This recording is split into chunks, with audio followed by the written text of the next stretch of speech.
প্রথমেই আজকের এই অনুষ্ঠানের সম্মানিত প্রধান অতিথি, আজকের এই ঐতিহাসিক মুহূর্তের অনুষ্ঠানের প্রধান অতিথি জনাব K M Humayun Kabir sir, সভাপতি খানজান আলী মাধ্যমিক বিদ্যালয় ও বাংলাদেশ সদর থানা সভাপতি বাংলাদেশ জাতীয়তাবাদী দল বিএনপি, তাকে ফুল দিয়ে শুভেচ্ছা বরণ করতে আসছে লামিয়া খাতুন, অষ্টম শ্রেণী।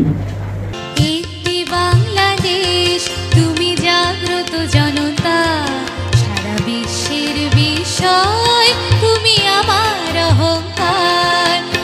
একটি বাংলাদেশ তুমি জাগ্রত, একটি বাংলাদেশ তুমি জাগ্রত জনতা, সারা বিশ্বের বিষয় তুমি আমার অহংকার।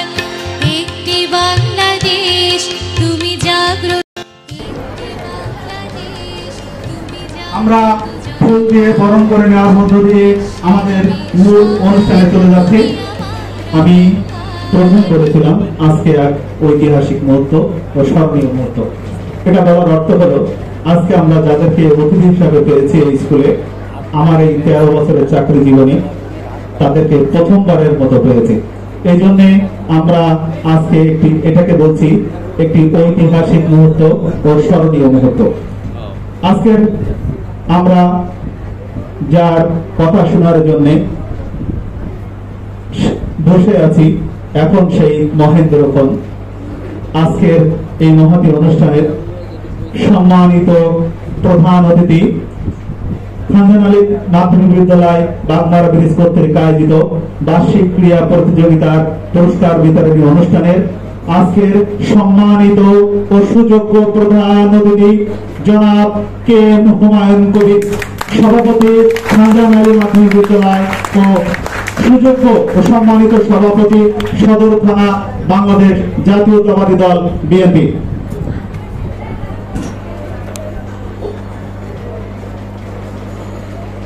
আউযু বিল্লাহি মিনাশ শাইতানির রাজীম, বিসমিল্লাহির রহমানির রহিম। বার্ষিক ক্রীড়া প্রতিযোগিতা অনুষ্ঠানের সম্মানিত সভাপতি অত্র বিদ্যালয়ের প্রধান শিক্ষক জনাব আখতারুজ্জামান, উপস্থিত আছেন এই বিদ্যালয়ের বিভিন্ন বিষয়ের উপর যারা পাঠদান করেন সেই শিক্ষক মন্ডলী, উপস্থিত আছেন 24 নম্বর ওয়ার্ড বিএনপির সুযোগ্য সভাপতি জনাব মনিরুজ্জামান, 27 নম্বর ওয়ার্ডের সভাপতি মাসুদুল হক হারুন, বিএনপির তার ওয়ার্ডের সদস্যবৃন্দ, উপস্থিত আছেন শেষ ঠিকানার সভাপতি শেখ মাসুদ, উপস্থিত আছেন আরেক সমাজসেবক লিটন, এবং যারা আপনারা অভিভাবকবৃন্দ, যাদের সন্তানেরা এই স্কুলে পড়ালেখা করে আপনাদের মুখকে উজ্জ্বল করবে এই আশা এবং উদ্দীপনা নিয়ে খানজান আলী স্কুলে আপনাদের সন্তানদের ভর্তি করিয়েছেন, সেই সকল অভিভাবকবৃন্দ এবং কোমলমতি আমার শিক্ষার্থী ভাই এবং বোনেরা, সকলকে আমার ব্যক্তিগত পক্ষ থেকে শুভেচ্ছা এবং অভিনন্দন জানাই।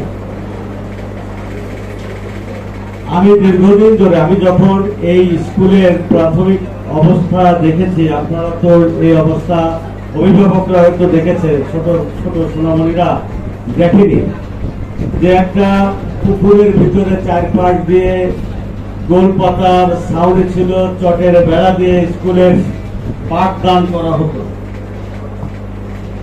তার থেকে আজকে স্কুল যে 6 তলা ভবন নির্মিত হয়েছে, এবং এই 6 তলা ভবন নির্মাণের মধ্যে আমি যা দেখেছি শুভঙ্করের ফাঁকি দিয়ে গিয়েছে যারা এই কাজটা করেছে। শিক্ষা প্রতিষ্ঠান, ধর্মালয়, ধর্ম প্রতিষ্ঠান যেটা বলেন, মসজিদ, মন্দির, গির্জা, এই সকল ক্ষেত্রে যারাই কাজ করেন তারা অন্তত পরকালের কথা চিন্তা করেন যে না, এখানে বিন্দু মাত্র যদি আমরা ফাঁকি দিই তাহলে ওখানে থেকে যাব। সেই জিনিসটা আমি দেখেছি, কারণ আমি দুটো কথা না বললেই নয়।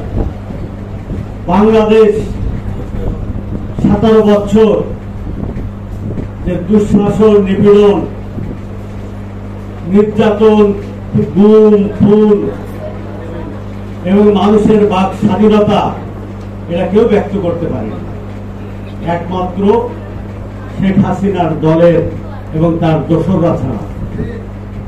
এটা বাংলাদেশের 30 লক্ষ জীবন দিয়েছে, 2 লক্ষ মা বোনের সম্ভ্রমের বিনিময় এই স্বাধীনতা তো আমরা অর্জন করিনি যে আমরা স্বাধীনতা উত্তর আবার আমাদের বাক প্রতিবন্ধী হয়ে বাঁচতে হবে।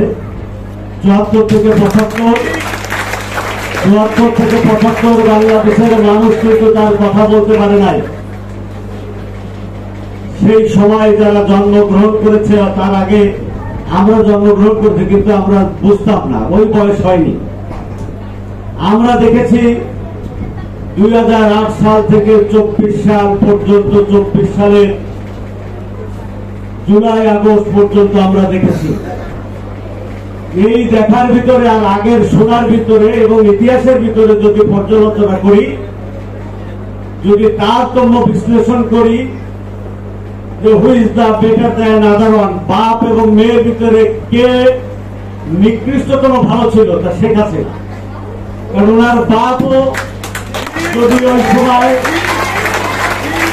ওনার পিতা যদি কবর থেকে উঠে আসার কোন সুযোগ থাকতো, তা এসে ওর কন্যাকে সালাম করতো, বাবা মা তুই আমার চাইতে 10 মিনিট উপরে। সেই জায়গায় বাংলাদেশের ছাত্র জনতার অভ্যুত্থানের পরে একটা মুক্ত বাতাসে আমরা বিচরণ করছি। আপনারা এখানে মত প্রকাশ করতে পারছেন। আগামীর বাংলাদেশ